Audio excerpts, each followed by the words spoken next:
Welcome to BoB Talks, where we talk to the most inspirational, interesting and innovative people that we have met on our travels. We are Phil and Nick from Book of Beasties, and in today's BoB Talks, we'll be speaking with the Associate Director of Consumer Insight at Firmenich, and all the way from New York City, Tracy Taylor, and from Paris, Marketing Manager Anne-Sophie Schmitt. Firmenich is a fragrance and flavor business that has been creating perfumes for some of the world's most recognized brands for over 120 years. Book of Beasties was lucky enough to talk with them recently about their Regeneration campaign and the fantastic work they're doing on the connection between fragrance and well-being. So hello guys, welcome. Really pleased to have you here in this international BoB Talks, which is amazing, all around the world. Absolutely love it.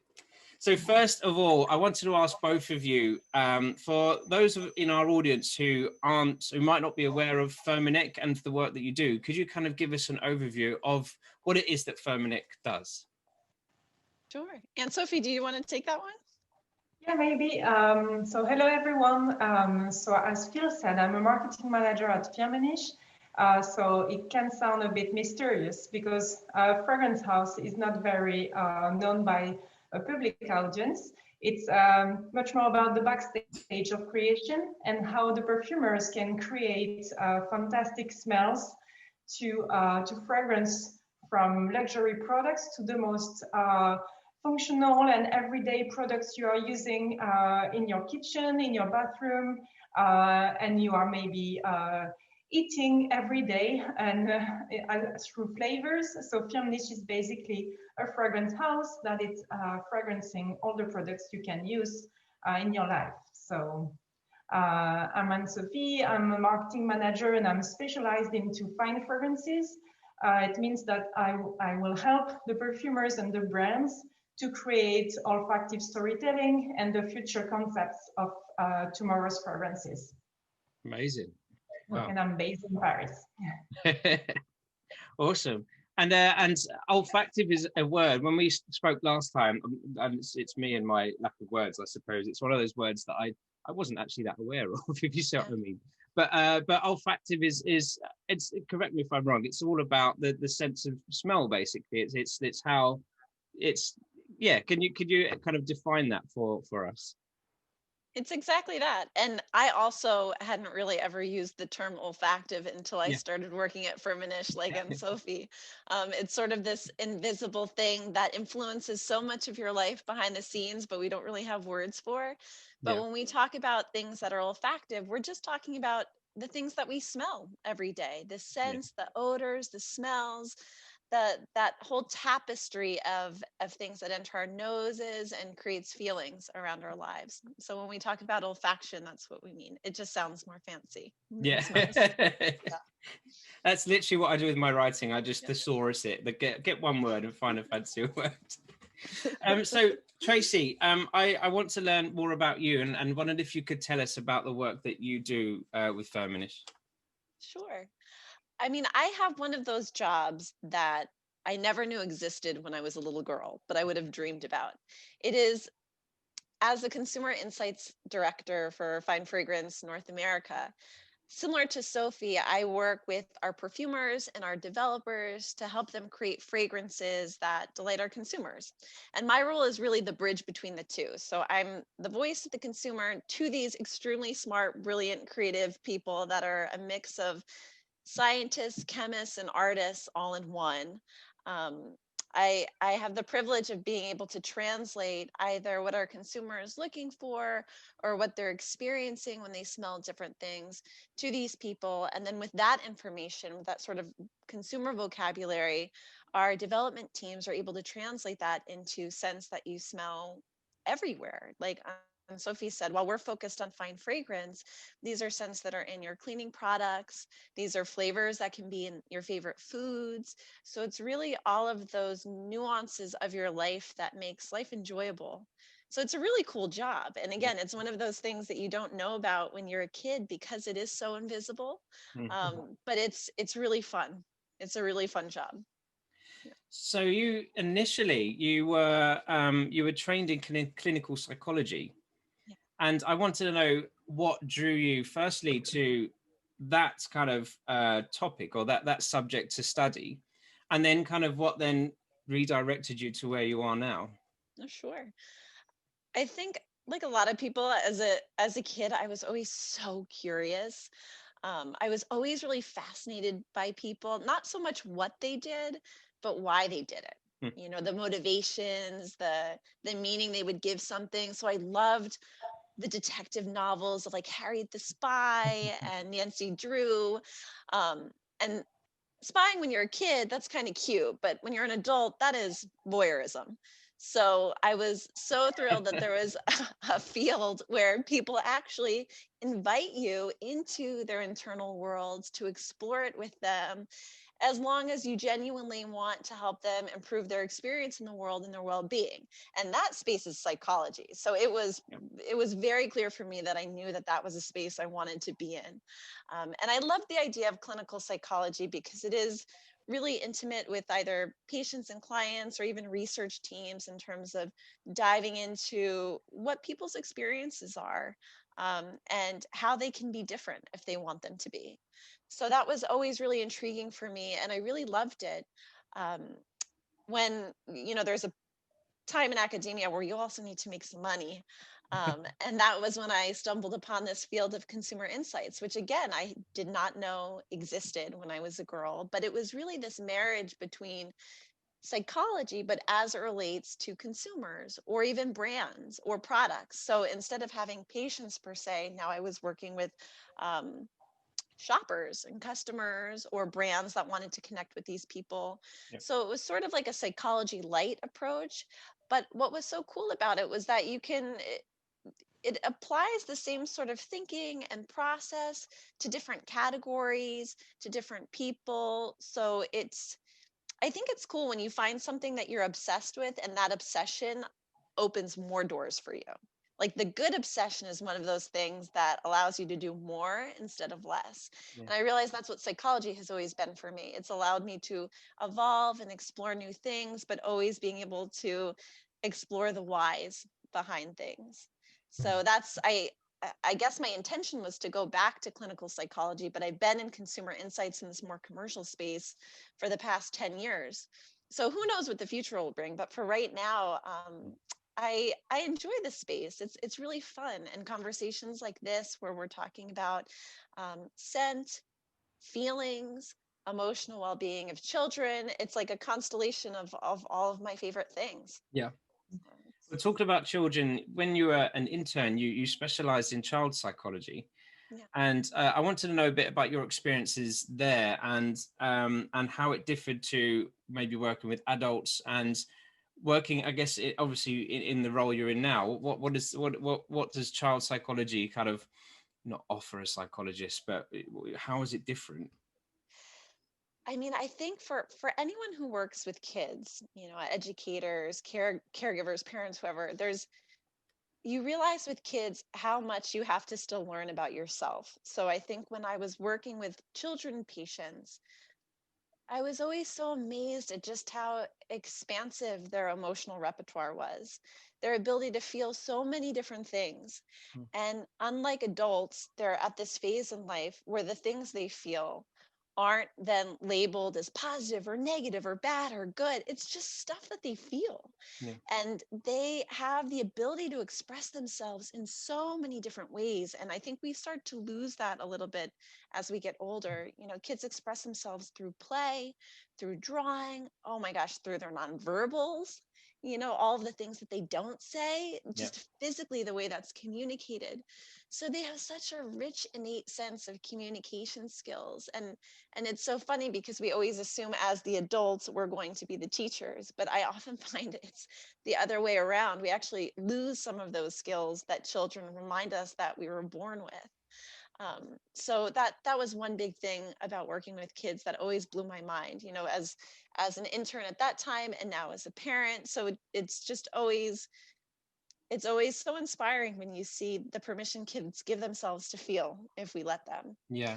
you know I think the other thing too is oftentimes in child psychology or child therapy, a child is oftentimes brought to you as the problem, with a behavior that needs to be fixed or a something that needs to be different.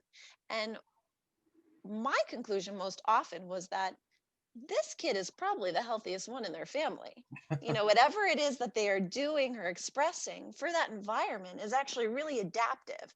So if you were to just focus on the what, you would see it as something that needs to be fixed. But if you approach it from the why and you explore the larger system, you start to think, how can we evolve this overall systemic dynamic so that everybody feels better? Yeah. And then ultimately that impacts the child as well, as opposed to giving this child sole ownership over the problems of the family, which is a pretty heavy burden for little shoulders, Yeah, sure. So just the zoom out lens, taking a more systemic approach and understanding how everything's related, and how sometimes we actually just look to the child as the one that is allowed to express the things we're all feeling. Yeah. I think understanding that has been a big help too. Do you think the attitude towards children's mental health has changed? And I know obviously you being in the US, it might be different to here in the UK, but I think we're on kind of the same level in terms of our recognition of the importance of mental health. But have you noticed like the behaviors and the attitudes towards the importance of children's mental health and how to address certain things with them? Have you noticed that that has changed in recent times, or over the past few years? I've noticed that, one, the attention and the importance that we give to children's mental health is slowly increasing and improving. Slowly. We're not talking about radical overnight shifts, but what I see happening is that as adults, as we start to give ourselves more permission to feel things, to talk about the things we're feeling, as things like therapy and mental health become more mainstreamed and less taboo, even just a generation ago, seeing a therapist was a dirty little secret. Yeah. And now, at least in New York, it's odd if you don't have a therapist, so there's becoming a normalization of the things that we do in order to feel well. People exercise, they think about healthy meals. It would seem odd to think about these other parts of the human and not think about this sort of mental connection between your body, spirit, and mind. It would seem odd to not focus on that as we focus on everything else. So I think that as we do that as adults, then the natural next step is to start to wonder, I wonder what's going on in my kids. I wonder, as I feel more comfortable dealing with these things within myself, I start to feel a little more curious about what might be going on in these little people around me. So I think it has, I think there's like a trickle down effect there. Mhm. I also noticed that we're starting to see kids as, now for educators, this is not going to be a big surprise at all, but for mainstream, America, the world, we're starting to see kids as full humans, as fully human, not just tiny people, but real, they're in little bodies, but they've got big feelings, and they're valid feelings. They just lack the emotional regulation that you develop a little bit later on. But I think the more we start to see the full humanity in kids, and not the idea that they're just these little objects that are presentable and cute and how we like to dress up, but real humans, I think with that then comes an interest in their mental health. It sounds so obvious, but for so long, I think that their humanity was a little bit minimized to their size. Yeah, no, And that's changing. I agree. It's like I suppose because you feel as adults you feel a sense of responsibility over the children, so you don't you kind of don't want to let them be little humans because then they're almost out of your control. Yeah. So you want to Yeah. have that kind of control, not control over them, but that kind of is control. So you want to believe that they're fine and that you're just looking after them. Yeah. And considering we Book of Beasties is all about using play with children specifically to address these kind of things, because they're little humans, but they learn differently to maybe how adults do, and maybe we should approach them more in a way that they kind of interact with things and that they understand more, and that helps them develop more. And I think experiences is a thing that they really kind of grow with. It's not just the like the traditional learning approach, but the playful approach, but also, which is something which is really kind of relevant to Firmenich, is the scent approach. So in engaging the feelings and engaging the senses to create an emotion, basically. And I guess bearing in mind with our audience being teachers and parents, taking into account your role with Firmenich, can you kind of explain this, the connection between scent and memory, and then by extension, scent and emotions? Sure, yeah. And first, I mean, we have to say what you have created with Book of Beasties is huge, and it's part of that movement towards greater understanding and acceptance and importance of children's mental health. And I love that the emphasis is on emotional literacy, resilience, empathy. I think that is exactly the path that we need to be taking. I love that the emphasis isn't on being feelings fixers, you know, Yeah. but this idea of just accompanying kids and exploring through storytelling. I think whether you're a kid or an adult, I'm no marketer, but I'm sure Anne-Sophie can attest to this. We learn through stories. Those are the things we Sure. find most memorable and we can connect with most easily. So I applaud the work that you've done for Book of Beasties, and I was so excited when you reached out. Um, and I think scent completely lends itself to that too. You know, we're 100 times more likely to remember something that we smell than something we touch or see. And that's because our scent cued memories are more emotionally evocative, they're more emotionally unique than any other stimuli. And I mean, in a nutshell, it has to do with where our olfactory bulb position is in our brain. It's right next to our limbic system, our emotional warehouse of everything. It's where we experience emotions, associative learning, memories. When you smell something, you feel something before you even have a thought about it. It is that direct contact that the other senses don't have. So we oftentimes at Firmenich talk about how our olfactive bulb and our sense of smell has a very privileged position in the brain. And it's true. So that this is why you can be taken back in an instant to something that you experienced when you were 5. And even the way we talk about our scent memories is really powerful. We'll use words like, I felt a wave of, or this feeling washed over me. You know, there's this sense of total sensorial um, immersion Yeah. in the memory. So think how powerful that can be for learning too. You know, when you think about how to make things memorable, how to help the kids learn, I think there's definitely a role for scent within all of that. I think if, you know, we were a little slow to start prioritizing emotional literacy, we're definitely slower when it comes to olfactive literacy, even though it's one of our 5 senses and it's the one we develop in utero and that we experience first when we enter the world. For some reason, maybe because it's invisible, it always takes a back seat. Mm. Um, I think especially with young kids in classrooms or even just parents with the Christmas tree right now, kids love to touch and they love to see.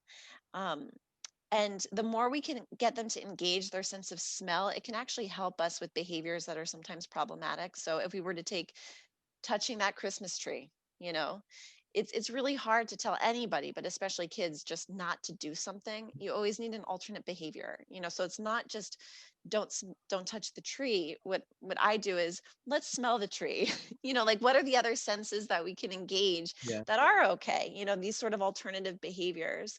So there's moments really where just engaging a child's sense of smell can sort of slow the behavior. It also grounds them a little bit more, and it puts them in a place of curiosity, and you can start to explore, what do you smell, what do you think that's like? And as we think about scent as it relates to emotions, um, just helping ourselves and also our kids be more aware of what is happening around them when they feel a thing. You know, if you're having a great family walk or something like that, what do you smell in the air? Mm. You know, what does that feel like? You know, our sense of smell, I think something that's unique about it is that there's no set of universal scents that cue the same thing in everybody everywhere. When we talk about associative learning, it means that we learn how we feel about scents. So the experiences we have with scents, especially at a young age, are really impactful. You know, if you were around a caregiver that was really loving and doting, and they wore this floral fragrance, you could smell it years from now, and remember them, and it would conjure up really positive feelings of comfort and warmth. but the opposite could also be true. That same fragrance worn on a caregiver that was rough and difficult and unkind would trigger very different feelings down the line. Same scent, totally different experiences. And that's what's so interesting about scent, is that we really do learn the feelings that we should have about them. So I think the more we can start helping kids associate the scents that are associated with their positive experiences, people, memories, things like that, it just creates a wider toolkit for them in the future to draw back on. And also you're linking this sort of vocabulary and this language repertoire that they have to describe both, which I think is really cool. In classrooms, I think too, as Play-Doh, it's so tactile, it's so visual. Yeah. What does it smell like to the kids? There's also a smell of Play-Doh and a smell of toys. So I think just engaging all of the senses that the kids have ultimately helps them understand and regulate their emotions a little bit better too. I think if you can tailor resources to suit or to take on board those multiple different things, then it can create something like super impactful, rather than just honing down on one particular topic and you're just learning about one thing. If you can kind of tantalize multiple different scents and multiple different interests, then it brings to surface a lot more than otherwise, than if you focus on less. I completely agree. I completely agree. I'm sorry, you go.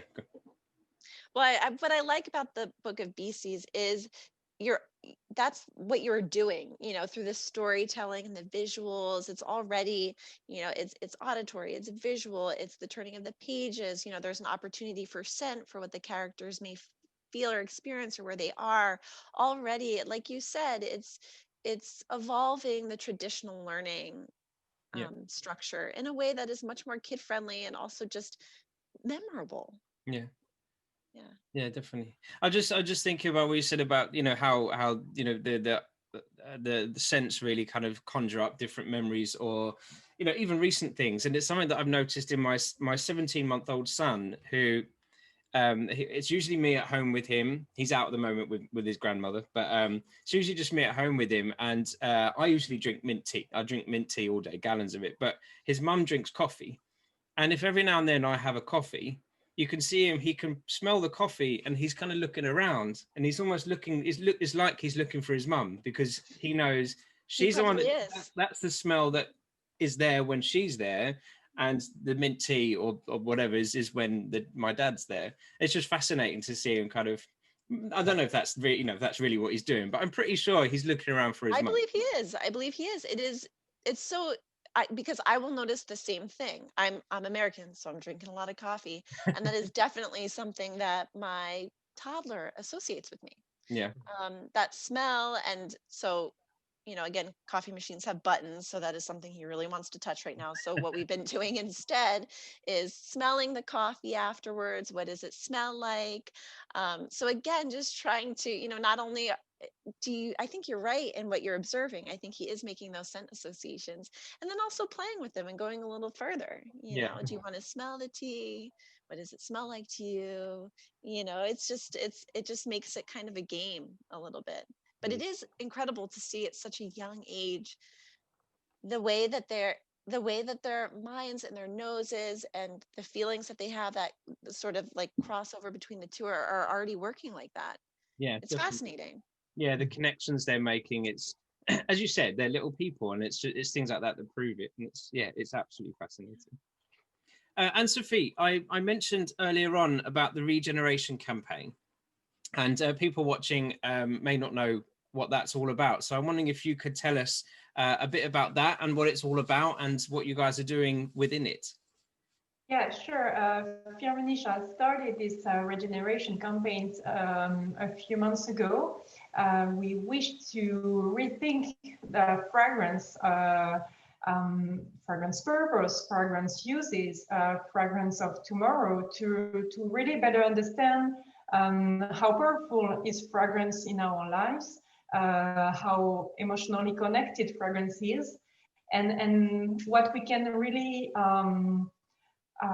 envision and play with in the future with our clients, with different partners, with you, for example. It's such a world where we can connect different areas together, because smell is is everywhere and a bit unconscious. So what we can do to create new forms of fragrances for the future.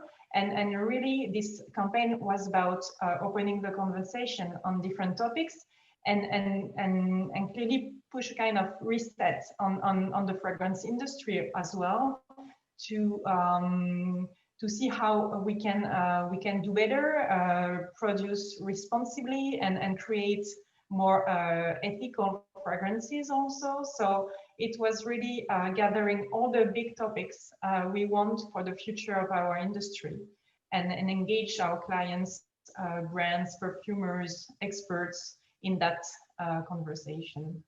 So amazing. it's exciting. Yeah, no, it sounds it. Nick and I attended a webinar, a Firmenich webinar a few weeks ago, last month. Oh, last month. Yeah, time flies by at the moment. It's crazy. And they mentioned something called the scent move, which, as what we understand it to be, is like a connection between emotions and fragrances, taking into account different cultures and things. And Tracy, I wondered if you could kind of talk us through scent move, because we think it's a really fascinating tool and something that could be really useful. And that was a great description. The scent move model is the result of years and years of R&D work globally around the vocabulary that people associate with different scents. You know, could we land on sort of an agreed set of emotions that could be understood cross-culturally? And ultimately we could, and it's rooted in brain behavior. So there's neurological proof that those subjective stated emotions that people are experiencing when they smell something are indeed true. So what that really offers us two things as a company and for me in consumer insights. One, it helps me understand the language that I can use that our consumers also use, you know, because I might have a way of thinking about something, but if that doesn't resonate with a consumer or my parents or my spouse or whatever, then it's useless. You know, it's not really a communication tool. So it helps us understand the language that we need to be using that is understood by our consumers worldwide as it relates to emotions. And then secondly, from a developmental standpoint, it allows us to test if the fragrances that we are creating are cueing or communicating these feelings for people. We may think that we have a beautiful fragrance that is sensual and comforting and happy, but the consumer may not agree, you know. So it's really important to have a way of testing ourselves to see if what we think is this thing is understood to be that by the people who we hope to offer it to. So it really allows us to develop our fragrance in a way that are rooted in consumer insights and that are grounded in the consumer's language around feelings. So it's a huge tool for us. And since then, we've gone to expand our emotions capability quite widely. We have a bunch of different pillars designed to get at different aspects of emotional understanding, either in terms of vocabulary or sense or neurological behaviors. So Firmenich has really doubled down on this expertise that they've always had, because it's very clear that this is something that is so important for consumers and us as a company. We position ourselves as creators of positive emotion and well-being. And because of the role scent plays with emotions, it's critical that we understand them and how they work together. So scent move is one of the tools that really help us do that. I think that could be an awesome kind of tool for people to use in general. If they want to feel a certain, you know, not if they want to feel a certain way during the day, but if they go, I need to be cheered up, and I'm in this certain place or whatever, then maybe they could have a look at that. Is it available to people to see, or is it? Well, it's mostly for research at this point, but we definitely have, like, as we work with brands and clients, typically the idea is to develop a fragrance around certain feelings that people want to experience. I think where sometimes the industry has lacked in being able to communicate that clearly to consumers in a way that's not confusing. I think there's room for us to improve there. But it is interesting that I think fine fragrance specifically has always been both marketed and understood to be really sexualized, like for these sensual date nights, nights out on the town. And in reality, consumers turn to fine fragrance and scented products in general for a host of other benefits. Just to feel good, to feel comforted, sometimes to feel energized or to feel focused, even for sleep. What we want to feel throughout a day is different. What you want to feel in the morning is different from what you want to feel at night. And there are different scents that we can turn to help us feel that way. And I think that is, especially in a year like 2020, that has just been relentless and so taxing on a lot of people. Just knowing that you could turn to something within your reach, like a scent, to feel a little bit better is huge. I think it's those mini, small, accessible things that promote well-being that we need the most right now. I think if you had some kind of diffuser that was connected to the clock, that this might already exist, I don't know, and if it doesn't, I'll patent it. Throughout the day, it gives off a scent that you choose. And if you want one that wakes you up, or if you want one that makes you hungry at lunchtime, or maybe less hungry depending. I'm on board. I will collaborate on this initiative with you. I think it's a great idea. We'll do it. I've got a last question, guys. So for the teachers and the parents and the kids who will watch this or learn from this, could you suggest a number of fragrances that they could use to evoke certain emotions or reactions to support their well-being? And in what kind of circumstances they could practice it? Sure. I mean, I think what we've found in our research right now, and actually before I answer that question, real quickly, I just want to acknowledge the fact that, because I'll probably never have an audience of educators and teachers like this again, thank you so much for everything you have done this year. You have kept everybody afloat. You've made sacrifices, I think, that few people have had to make. And I can't even imagine what a year it has been to keeping your family safe, keeping your students safe, keeping yourself safe. So thank you, thank you, thank you. Yeah, we second now that. We can talk about scents, but that needs to be said. What we find is, again, as I mentioned, there's no sort of universal set of fragrances that everybody will feel the same thing because it's so personal. But within that, what we've noticed is that the times of day where people seem to really appreciate scent is in the mornings when they're waking up, when they're getting ready to go out, and also at night, almost like the beginning and the end of the day, the starting and the conclusion. These seem to be it seems to be really helpful for people to have that sort of scent ritual as you get going and also as you wind down. And typically what people want to experience is, a sense of clean and refreshment in the morning as they're getting going. So you would want to look for things like citruses, lemon, fragrances with fresh cut grass or mint, sort of outdoorsy, awakening scents. And then there's also times like in the evening or just in the day for having a tough day where you want to experience some comfort.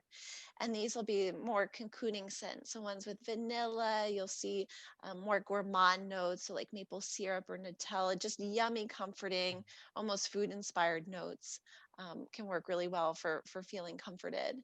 And even though the world of fine fragrance has expanded beyond sensuality, I think this idea of sensuality is still really important. And it's not just sexuality, it's sensuality in the sense of connection with yourself and connection with others, intimacy, social intimacy. And I think that that's something that we really miss right now, this year in particular.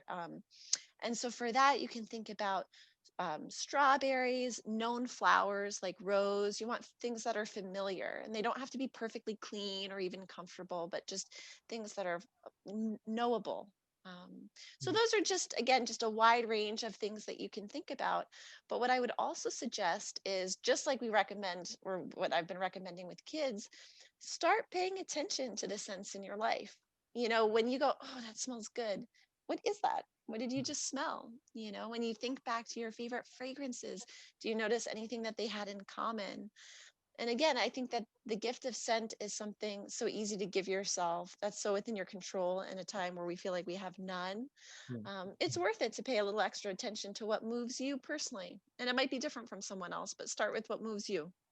Well, it's all about mindfulness, isn't it? It's the scent relation to mindfulness. Fantastic. Tracy, Anne-Sophie, it's been an absolute pleasure. Thank you very much. This is great. Thank you. Thank you for your time. Great to speak to you. Have a great week, and I'll see you both very soon. Take care.